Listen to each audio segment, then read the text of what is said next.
Hi, welcome to CE 433 and 633 Construction Planning and Scheduling, Module 1 Introduction. This video covers the planning and scheduling processes, which is the first section of this module. And in this video, you will specifically learn about planning. So what is planning? Before I answer this question, let's take a look at this figure. So what do you see in this figure? This figure shows the life cycle of a project, which includes 5 different stages, including initiating, planning, execution, monitoring and controlling, and finally closeout. Planning is after initiation and right before execution. So what does planning do for the project, and why do we need to do planning? Planning is the process of thinking about activities and methods to achieve the desired project goals. So let's suppose that you want to build the fence for your home, and so what should be your plan to complete this project? To plan for this project, you must make a list of what activities and how to complete those activities. So if you haven't done this kind of project before, it may be hard for you to imagine, so let's watch the following clip. When installing a panel or rail and picket fence, the steps are pretty much the same. It will require you to measure out the distance needed between the posts, dig the holes for the posts, and to set them. Once the posts have been installed, you'll need to attach the panels or rails and pickets. The posts can be set anywhere from 6 to 8 feet apart for stick built, but if installing panels, you must make sure the post placement will allow for the panels to meet in the center of the posts. When digging the post holes, make them about 3 times wider than the post and half as deep as the posts are long. Placing gravel in the bottom of each hole before setting the post will provide the needed drainage. As with any project that requires digging, call 811 before you start. Your local utility companies will send someone out to mark the location of any underground lines or pipes. For more detailed information on this and many other popular projects, check out the DIY Projects and Ideas section of HomeDepot.com or talk to one of our store associates. Good luck, and thanks for shopping at the Home Depot. So based on what is planned in the video, this is a list of activities along with the methods to build a fence. So first you need to outline your proposed fence line using spray paint. Next you position the fence posts like every 6 to 8 feet.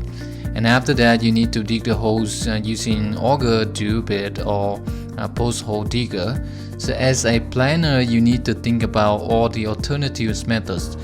Drilling would be much faster, but it may be expensive to purchase if you don't have one. And this list of activities should be the results of your planning process. Additionally, you need to make sure that you list all the required tools and materials in your plan. Remember that not every fence project will require the same tools and materials. It depends on the methods that you choose and your own desired project goals or constraints. The next question I want to ask you is, why do you need to do planning? The answer is that planning helps to ensure that the project will be completed without violating any project constraints. So what are the typical constraints of a construction project? Typically, project constraints include the following: cost, time, quality, and scope. Remember that every project has a unique set of constraints, so planning is always required before you doing any project. So let's say you will do another fencing project next year, and you still need to do planning because it would have a different set of constraints. Times and costs would be different. So you may be able to recycle the plan that you developed for last year project, but likely you need to adjust the plan based on the new constraints. So let's get back to the examples project. Suppose that you allow your allowed budget is $3,000 and you want to complete the project within 4 weekends. Since you are busy during the weekdays and you can only work during the weekends, so and you have important guests visiting you in, let's say, 4 weeks, so you want to improve the home and make it look good by that day. So due to the limited budget, you know that you cannot afford a very fancy fence, so an acceptable level of quality should be okay. And the total size is 100 feet, which is a measure of your yard. Remember that there are relationships between these constraints. For example, the longer and the higher your fence is, the more expensive it is, and you need to pay more if you want a higher quality. And for most projects, typically you set the cost and time and then adjust the quality and the scope accordingly. A good plan is the one that satisfies all of these requirements. Again, planning is the determination of the following. First, the selection of the methods and the order of the work. Second, a list of activities.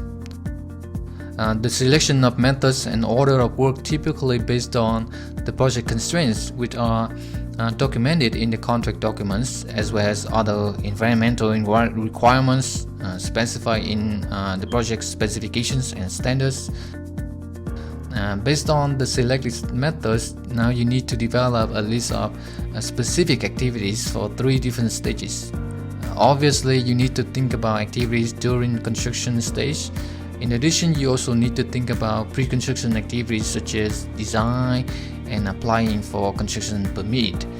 Moreover, you need to list all the post-construction activities such as cleaning the job sites or submitting all the required documents to the client.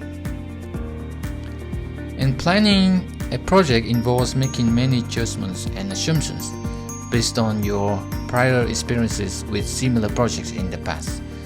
For projects that you never done before, the planning involves your best guesses on what and how things should be done.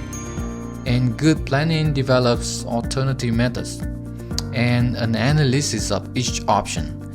In the fence project example, the fence can be built using fence rails or panels. Rails are easy to install, but it takes time. So if you're using panels, it must be faster, but it requires precise measurements and may be more expensive. A good plan needs to consider all possible methods and analyzing their pros and cons before making any selection. And planning is a long-lasting process. It ends only when the project is totally completed and closed down. Remember that a plan is just a plan. During the construction stage, unexpected things may happen, and you would be needed to update the plan to fix the issue and make sure that your plan meet the project constraints. So that's why the planning will never end until the project ends.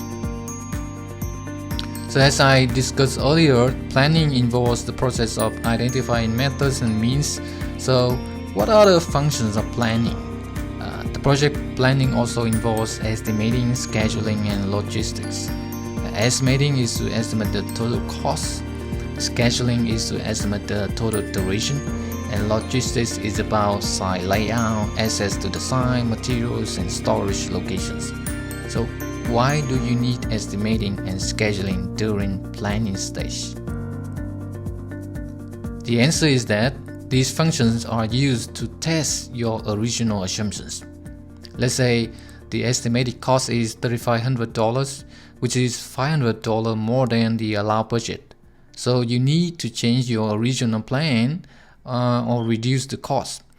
So to reduce the cost, you may need to use cheaper materials. Regarding time, scheduling helps you find the estimated total project duration.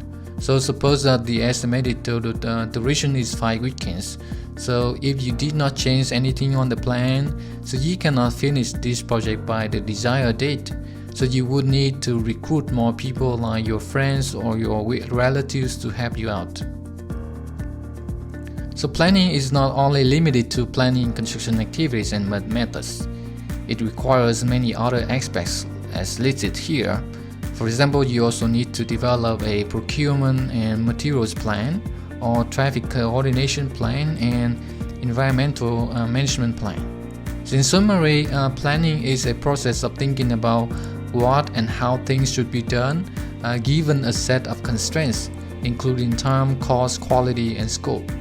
You may not able to have a good plan for the first time. It may take you several iterations of changing the plan even during the execution stage.